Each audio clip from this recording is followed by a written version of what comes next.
Hello everyone, स्वागत है आपका हमारे चैनल आंसर वर्ल्ड पे। आज के सेशन में हम important current affairs of the day discuss करने वाले हैं। पहले हम सेक्शन वाइज चीज़ें कवर करेंगे। पहले एनवायरनमेंट सेक्शन, फिर नेशनल सेक्शन से, फिर स्टेट सेक्शन से, स्पोर्ट्स सेक्शन से, ऐसे करके फिर इन द एंड हम इम्पॉर्टेंट वन लाइनर्स भी डिस्कस करेंगे। ठीक है, सो स्टार्ट करते हैं हमारा आज का सेशन। पहले हम एनवायरनमेंट से रिलेटेड न्यूज़ लेंगे। अच्छा देखो, 3 मार्च को हमने कौन सा डे सेलिब्रेट किया है? 3 मार्च को world wild life day celebrate किया है हमने 3 मार्च को। और इसी दिन क्या थी? हमारी 7th मीटिंग थी of national board for wild life की, जिसको चेयर कौन करते हैं? हमारे प्राइम मिनिस्टर चेयर करते हैं ना। एक्स ऑफिशियल चेयरपर्सन कौन होता है इसका? National board for wild life का प्राइम मिनिस्टर होते हैं। ठीक है, तो ये चीज़ें मैं क्यों बता रही हूँ? बिकॉज इसी दिन, इसी मीटिंग में काफ़ी सारे अनाउंसमेंट्स हुए हैं इंपॉर्टेंट, जो कि हमारे एग्जाम परस्पेक्टिव से काफ़ी इंपॉर्टेंट हो सकते हैं। ठीक है, और इसके लिए हमने एक अलग से भी वीडियो लाया है, बस 5 मिनट का सेशन है, उसको आप एक बार देख लो। उससे सारी इंपॉर्टेंट चीज़ें हमने कवर की है कि national board for wild life क्या होता है। गिर नेशनल पार्क भी विजिट किया था पीएम ने, उसके बारे में भी हमने चीज़ें पढ़ी है ना। और भी जो अनाउंसमेंट थी वो हमने कवर की है, तो उसके लिए वो लेक्चर देखना। और इम्पोर्टेंट चीज़ें हम यहाँ पे भी कवर कर रहे हैं। सो देखो, हमारी कंट्री का पहला रिवरिन डॉल्फिन का पॉपुलेशन एस्टिमेशन हुआ है, और इसमें कितने डॉल्फिन्स की पॉपुलेशन है? 6327 डॉल्फिन्स हैं। ठीक है, गंगा, ब्रह्मपुत्र और इंदस रिवर सिस्टम में। इसमें से 6324 तो गंगा और ब्रह्मपुत्र में ही है, और इंदस में कितनी है? 3 डॉल्फिन देखी गई है। ठीक है, ये सेंसस हमने, ये एक्सरसाइज हमने कब स्टार्ट की थी? पॉपुलेशन एस्टिमेशन वाली 2021 में ही स्टार्ट कर दी थी। ओके, और अब जाकर के ये रिपोर्ट आई है। और अब नेक्स्ट सेंसस कब होगा इसका? 2024, मतलब 4 साल के बाद होगा। मतलब एक रिपोर्ट अभी आ गई 2025 में, अब 4 साल के बाद लगभग 2029 में नेक्स्ट सेंसस होगा हमारा डॉल्फिन का। ओके, चलो, अब डॉल्फिन हमारी कौन सी IUCN स्टेटस कौन सा है डॉल्फिन का? इंडेंजर्ड कैटेगरी में आती है। ओके, इसका साइंटिफिक नेम क्या है? Platanista gangetica. Okay, platanista gangetica. और इसको हम सूसू नाम से भी जानते हैं, बिकॉज ये वैसा साउंड प्रोड्यूस करती है। सू सू का ये साउंड प्रोड्यूस करती है, इसलिए इसका नाम सूसू भी है। ठीक है, ये UPSC का PYQ है बाय द वे। ओके, सो और एक चीज़ देख लेते हैं गैंगेटिक डॉल्फिन की, कि केवल ये फ्रेश वाटर में ही रहती है। ठीक है, only live in fresh water. Okay, और जो फीमेल्स होती है वो जनरली लार्जर होती हैं than the male. Okay, females are larger than the males. ये हमने कुछ चीज़ें देख ली डॉल्फिन के बारे में। अब देखो, सबसे ज़्यादा डॉल्फिन हमें कौन से स्टेट में देखने को मिली है? उत्तर प्रदेश में देखने को मिली है। ओके, यहाँ से क्वेश्चंस डेफिनेटली बनने वाले हैं। पहला सेंसस है ना, तो अब beat one day exam, civil services examinations, हर जगह आपको यहाँ से क्वेश्चंस देखने को मिलेंगे। तो सबसे ज़्यादा कौन से स्टेट में मिला है? यूपी में मिला है नंबर 1, नंबर 2 बिहार में, नंबर 3 वेस्ट बंगाल में, और नंबर 3 असम में। ओके, और ये चीज़ मैंने बताई ना, they only live in fresh water. और देखो, ये ब्लाइंड होती है। ठीक है, डॉल्फिन्स क्या होती है? ये ब्लाइंड होती है। वो टाइनी आइज, छोटी छोटी सी आइज होती है, लेकिन उससे बस वो लाइट ही डिटेक्ट कर सकती है, उसमें इमेजिंग नहीं होती है, मतलब आइज से। ओके, और नेविगेट और हंट करने के लिए ये क्या यूज़ करती है? अल्ट्रासोनिक वेव्स का यूज़ करती है। ओके, और गैंगेटिक डॉल्फिन हमारी नेशनल एक्वेटिक एनिमल भी है, जिसे 10 मई 2010 को डिक्लेयर किया गया था। ठीक है, अब इससे हम थोड़ी चीज़ें देख लेते हैं। Protected है under Schedule 1 of the Wildlife Protection Act of 1972. Okay. Declared as non human person by government of India. ठीक है, नॉन ह्यूमन पर्सन की तरह से डिक्लेयर किया गया है बाय गवर्नमेंट ऑफ इंडिया। और विक्रमशिला गैंगेटिक डॉल्फिन सेंचुरी, जो कि बिहार में है, is the only wild life sanctuary in India specifically for the protection of Gangetic dolphin. ठीक है, एकमात्र वाइल्ड लाइफ सेंचुरी है जो कि प्रोटेक्शन में काम करती है गैंगेटिक डॉल्फिन में। कौन सी? Vikramshila gangetic dolphin sanctuary, Bihar में। डॉल्फिन डे हम कब सेलिब्रेट करते हैं? 5 अक्टूबर को सेलिब्रेट करते हैं। प्रोजेक्ट डॉल्फिन हमारा कब स्टार्ट हुआ था? 2020 में। ओके, सारी इंपॉर्टेंट चीजें हमने डिस्कस कर ली डॉल्फिन से रिलेटेड। और एक चीज देख लेते हैं। देखो, लगभग 80% पॉपुलेशन इसकी भारत में मिलती है। ठीक है, 80% पॉपुलेशन भारत में मिलती है, और कुछ नेपाल और बांग्लादेश में भी। ओके, नेपाल और बांग्लादेश में भी। ओके, आगे चलते हैं। देखो पीएम मोदी ने अनाउंस किया है एशियाटिक लायन का पॉपुलेशन एस्टिमेशन। ठीक है, एशियाटिक लायन हमारे सबसे ज्यादा कहाँ पे मिलते हैं? ऑब्वियसली गिर नेशनल पार्क में। ठीक है, एशियाटिक लायन का गढ़ कहा जाता है ना गिर नेशनल पार्क को। ओके, अच्छा गिर नेशनल पार्क में देखो, it is the only place in the world outside Africa जहां पे लायन अपने नेचुरल हैबिटेट में मिलते हैं। ठीक है, ये वाली एक्सरसाइज हमारी कब स्टार्ट हुई है? देखो मई 2024 से स्टार्ट हुई है। और जो हमारा 2020 वाला सेंसस था ना एशियाटिक लायन का, उसके अकॉर्डिंग कितने लायंस थे? 674, 674 एशियाटिक लायंस थे भारत में। ओके, और ट्राइबल कम्युनिटीज एंड वुमेन्स को क्रेडिट दिया गया है इनके कंजर्वेशन एफर्ट्स के लिए। ठीक है, और चीता री इंट्रोडक्शन प्रोजेक्ट को एक्सपेंड करने के बारे में भी बात चल रही है। ठीक है, ये सारी चीज़ें कब डिक्लेयर अनाउंस हुई थी? उसी दिन 3 मार्च को ये सारी चीज़ें अनाउंस हुई हैं। ओके, चीता री इंट्रोडक्शन प्रोजेक्ट को भी एक्सपेंड करने की बात चल रही है गुजरात और एमपी में। ठीक है, गुजरात में कहाँ पे? बन्नी ग्रासलैंड्स में, और एमपी में तो पहले से था कूनोपालपुर नेशनल पार्क में, और अब दूसरा कौन सा है? गांधी सागर सेंचुरी में। ठीक है, ये part of India's ongoing effort to restore cheetahs after their extinction in 1952। ठीक है, 1952 में चीता एक्सटेंट हो गए थे ना भारत में, तो उसके बाद से ये चीता री इंट्रोडक्शन प्रोग्राम स्टार्ट किया गया भारत में। ठीक है, अब इंफ्रास्ट्रक्चर और कनेक्टिविटी से रिलेटेड न्यूज देख लेते हैं। एनवायरमेंट का सेक्शन इतना ही था। ठीक है, Govind Ghat to Hemkund Sahib ji ropeway approved. ठीक है, गोविंद घाट से लेकर हेमकुंड साहिब जी तक के लिए रोपवे प्रोजेक्ट को अप्रूवल मिल गया है। ये 12.4 किलोमीटर का रोपवे प्रोजेक्ट है अंडर पर्वतमाला प्रोजेक्ट। पर्वतमाला प्रोजेक्ट हमारा क्या है? अब देखो पर्वतमाला परियोजना को हमारे 2022-23 के यूनियन बजट में अनाउंस किया गया था। कब अनाउंस किया गया था? 2022-23 के यूनियन बजट में से अप्रूवल मिला था। इम्प्लीमेंटिंग एजेंसी कौन सी है? National highways logistic management limited, ministry of roads and transport highways. ठीक है, नॉर्थ के अंदर आता है ये पर्वतमाला परियोजना, और इसे पीपीपी मॉडल पे बनाया जाता है, पब्लिक प्राइवेट पार्टनरशिप के मॉडल पे, जिसमें गवर्नमेंट ऑफ इंडिया का 60% कॉन्ट्रीब्यूशन रहता है। ठीक है, और बाकी कंट्रीब्यूशन प्राइवेट प्लेयर्स के रहते हैं। ठीक है, किस लिए इसे लाया गया है? ताकि हम कनेक्टिविटी बढ़ा सके, कन्वीनियंस बढ़ा सके और टूरिज्म को प्रमोट कर सके, इसलिए हमारी ये पर्वतमाला परियोजना को इंट्रोड्यूस किया गया था। इसका बजट कितना था? 1.25 लाख करोड़ का बजट है पर्वतमाला परियोजना का। ठीक है, 1.25 लाख करोड़ का बजट है। ओके, और इसके तहत लगभग 200 से ज्यादा रोपवे प्रोजेक्ट्स को अप्रूवल मिलना है, और एक ये वाला अनाउंस हुआ है हमारा Govind Ghat to Hemkund Sahib ji ropeway project approved. Okay, कितना पैसा एलोकेट हुआ है इसके लिए? 2730 करोड़ रुपए to improve all weather connectivity and boost tourism. दूसरा क्या है हमारा? Sonprayag to Kedarnath ropeway project है। इसके द्वारा हम क्या करेंगे? ट्रैवल टाइम को कम करने की कोशिश करेंगे। ठीक है, 12.9 किलोमीटर का रोपवे है using try cable detachable gondola 3S technology के थ्रू में। ठीक है, 3S टेक्नोलॉजी का यूज करके हम ये रोपवे का निर्माण करेंगे।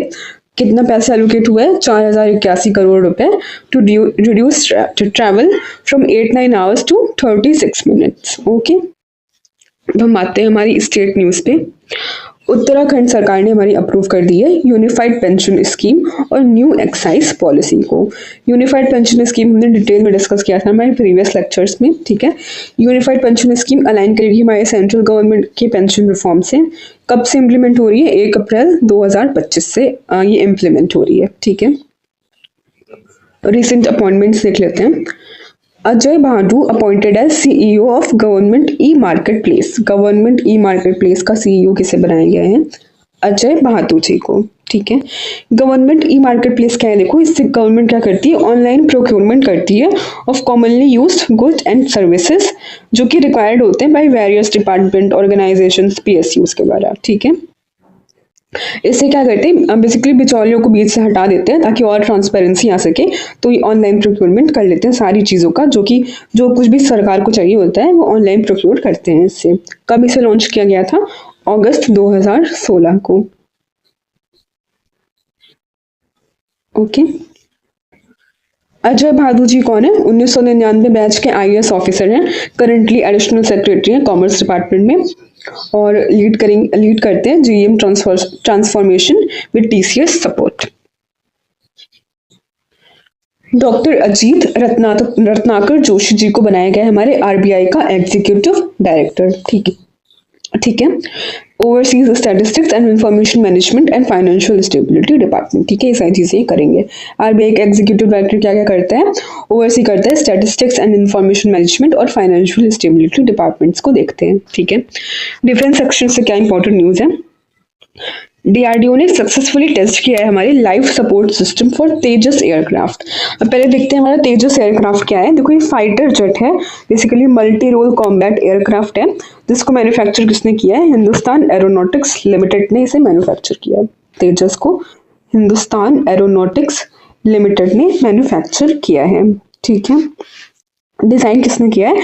एरोनॉटिक्स डेवलपमेंट एजेंसी ने। ओके, ये हो गई तेजस की बात। ठीक है। फिर डीआरडीओ ने क्या किया है? हमारे लाइफ सपोर्ट सिस्टम को इंट्रोड्यूस किया है फॉर तेजस। इसका क्या नाम है? On board oxygen generating system, OBOGS. क्या काम करेगा ये? एलिमिनेट करेगा नीड फॉर ऑक्सीजन सिलेंडर्स। ठीक है, ऑक्सीजन सिलेंडर्स की नीड को ये एलिमिनेट कर देगा। इसे टेस्ट किया गया है 50,000 फीट एल्टीट्यूड पे, इनहैंसिंग एयरक्राफ्ट सेफ्टी। ठीक है। स्पोर्ट्स सेक्शन से क्या इंपॉर्टेंट न्यूज है? शरद कमल जी जो कि टेबल टेनिस प्लेयर थे, इन्होंने अपना रिटायरमेंट अनाउंस कर दिया गया है। इनका फेयरवेल कहाँ पे हुआ? टूर्नामेंट इन WTA स्टार कंटेंटर चेन्नई में, ये इनका फाइनल टूर्नामेंट था। ठीक। 10 टाइम नेशनल चैंपियन है और 5 टाइम ओलंपियन है, to focus on coaching and administration. ठीक है। खेलो इंडिया पैरा गेम्स हमारा कहाँ पे हो रहा है? देखो, न्यू दिल्ली में ये ऑर्गेनाइज हो रहा है। कब से हो रहा है? 20 मार्च से 27 मार्च तक ये होने वाला है। ठीक है। इतने एथलीट्स, मतलब 1200 पैरा एथलीट्स भाग ले रहे हैं, includes top athletes from Paris Paralympics and Asian para games के भी एथलीट्स इसमें पार्टिसिपेट कर रहे हैं। समिट्स और कॉन्फ्रेंसेस में इंडिया ने शोकेस किया अपना 5G growth at mobile world Congress 2025। Mobile world Congress कहाँ पे हुआ है? ये इवेंट कहाँ पे ऑर्गेनाइज हुआ है? बार्सिलोना स्पेन में हुआ है ये इवेंट। ओके, बार्सिलोना स्पेन में, और यहाँ पे इंडिया ने शोकेस किया है अपनी 5G ग्रोथ को। Okay. Union minister Scindia highlights India's telecom progress, lowest data tariffs and cyber security. ठीक है। इंडियन मोबाइल कांग्रेस 2025 में भारत पेविलियन इनॉग्रेट किया गया। अवार्ड सेक्शन से देख लेते हैं। Doctor Subarno Bose honoured for hospitality, education and innovation. ठीक है, इसके लिए इन्हें ऑनर मिला है, रिसीव किया है इन्होंने life time achievement in hospitality and education through technology award. ठीक है, और इन्होंने एक बुक भी लॉन्च की है on AI in hospitality and tourism. नाम इंपॉर्टेंट है, डॉक्टर सुबोर्णो बोस। ओके। अब 8 मार्च को इंपॉर्टेंट डेज पे आते हैं। 8 मार्च को हमारा कौन सा इंपॉर्टेंट डे होता है? इंटरनेशनल वुमेन्स डे होता है। और इस बार का थीम क्या है हमारे? For all women and girls, rights, equality and empowerment. ठीक है। International women's day will be celebrated across the world on March 8 to mark the social, किस लिए मार्क करते हैं? सोशल, इकोनॉमिक, कल्चरल और पॉलिटिकल अचीवमेंट्स ऑफ वुमेन्स को celebrate करने के लिए। ओके। पहली बार हमने वुमेन्स डे कब सेलिब्रेट किया था? 1911 में। ठीक है। वैसे स्टार्ट कब हुआ था ये मूवमेंट? बेसिकली 1908 में स्टार्ट हुआ था, न्यूयॉर्क से स्टार्ट हुआ था ये मूवमेंट, जहाँ पे 15,000 वुमेन्स ने मार्च निकाला था ताकि उनके वर्किंग आवर्स को कम किया जाए, इम्प्रूव की जाए उनकी वेजेस को, और वोटिंग राइट्स उनके लिए दिया जाए। ऐसा कोई पहला मूवमेंट था पूरे विश्व में। कब हुआ था ये? 1908 में हुआ था। ठीक है। फिर 1911 में मतलब यूरोपियन कंट्रीज में, काफी यूरोपियन कंट्रीज में वुमेन्स डे को सेलिब्रेट किया गया था। कब? 19 मार्च को किया गया था। ठीक है। फिर 8 मार्च को हम कब सेलिब्रेट करने लगे? 1975 में, जब यूएन ने ऑफिशियली डिक्लेयर किया। कब ऑफिशियली डिक्लेयर किया? 1975 में यूएन ने ऑफिशियली डिक्लेयर किया 8 March as International women's Day. Okay. तब से हम हर साल इंटरनेशनल वुमेन्स डे 8 मार्च को मनाते हैं। अब हमारा नेशनल वुमेन्स कमीशन कब आया था? कब इस्टेब्लिश हुआ था? 1992 में। 1992 को नेशनल वुमेन्स कमीशन इस्टेब्लिश हुआ था। कौन से एक्ट के through? National commission of women act 1990 के थ्रू। ठीक है। एक्ट का क्या नाम है? National commission of women act 1990, इसके थ्रू हमारे ये कमीशन फॉर्म हुआ था। और अभी रिसेंट चेयरपर्सन कौन है नेशनल विमेन्स कमीशन की, इनका नाम है विजय किशोर राहतकर। नाम इम्पोर्टेंट है इनका, वनडे एग्जाम्स वगैरह में तो डायरेक्ट पूछ लेता है। विजय किशोर राहतकर विमेन्स को ऐसा राहत पहुंचाएंगे, ऐसा आप याद कर सकते हो, विमेन्स को राहत पहुंचाएंगी राहतकर। ओके, तो न्यूज देख लेते हैं विमेन्स से रिलेटेड। हमारे ग्लोबल जेंडर गैप रिपोर्ट के अकॉर्डिंग इंडिया की रैंक कितनी है, 129th रैंक है हमारे भारत की। ठीक है, आरबीआई ने लॉन्च किया financial literacy week for women's inclusion. देखो थीम इनका विमेन्स पे बेस है इस बार, तो इनका थीम इंपॉर्टेंट है। ठीक है, वर्ल्ड विमेन्स एंटरप्रेन्योर अवार्ड किसे मिला है, संगीता अभियन, केरला एंटरप्रेन्योर है ये, संगीता अभियन जी को मिला है। ठीक है, यूनेस्को ने डिसाइड किया है to dedicate 2023 as International Day of Education to Afghan girls and women. So ये इंपॉर्टेंट न्यूज है। ठीक है, okay, PhonePe launches ensuring heroes campaign for International women's Day 2025। और नेशनल वुमेन्स डे हम कब सेलिब्रेट करते हैं, 13 फेब को करते हैं, सरोजिनी नायडू जी के बर्थ डेट को। ओके, जिस दिन इनका बर्थ हुआ था, इसलिए हम 13 फेब को क्या करते हैं, नेशनल वुमेन्स डे सेलिब्रेट करते हैं।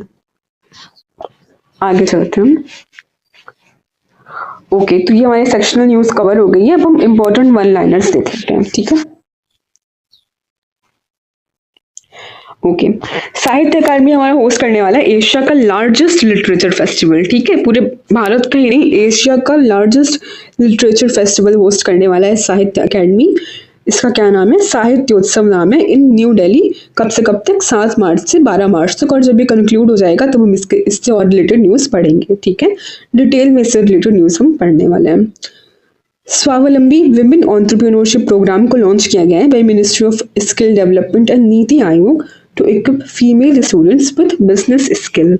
ठीक है, तो क्वेश्चन पूछा जा सकता है कि स्वावलंबिनी विमेन एंटरप्रेन्योरशिप प्रोग्राम किसने लॉन्च किया है, तो नीति आयोग और मिनिस्ट्री ऑफ स्किल डेवलपमेंट ने मिल करके ये प्रोग्राम को लॉन्च किया है। किस लिए, ताकि हम फीमेल स्टूडेंट्स को बिजनेस स्किल्स में भी इक्विप कर सकें। ओके, डिफेंस एंड टेक्नोलॉजी से डीआरडीओ's डिबल लैब सक्सेसफुली टेस्टेड थी ऑनबोर्ड। ये चीज हमने डिस्कस की ना, डीआरडीओ ने सक्सेसफुली टेस्ट किया है हमारी OBOGS को फॉर तेजस एयरक्राफ्ट। इंडिया का अस्त्र MK3 मिसाइल, इसका नया नाम रखा गया है, गांडीव रखा गया है। गांडीव क्या था, अर्जुन का जो धनुष था उसका नाम गांडीव था ना, तो इसीलिए इंडिया का जो मिसाइल है इसका क्या नाम रखा गया है, अस्त्र MK3।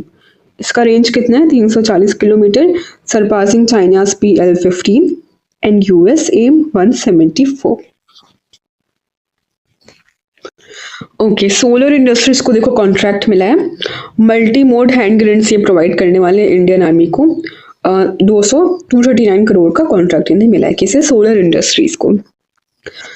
INS Himgiri and INS Udaygiri stealth frigate inducted into the Indian navy under project 17A। ठीक है, हिमगिरी और उदयगिरी को इंक्लूड किया गया, ये दोनों क्या है, स्टेल्थ फ्रिगेट्स हैं। ठीक है, Pakistan air force aims for an all 5 generation fighter fleet by 2047। International relation से न्यूज है, PM मोदी ने जापानीज काउंटरपार्ट से मीटिंग की to discuss economic collaboration and investment expansion in India.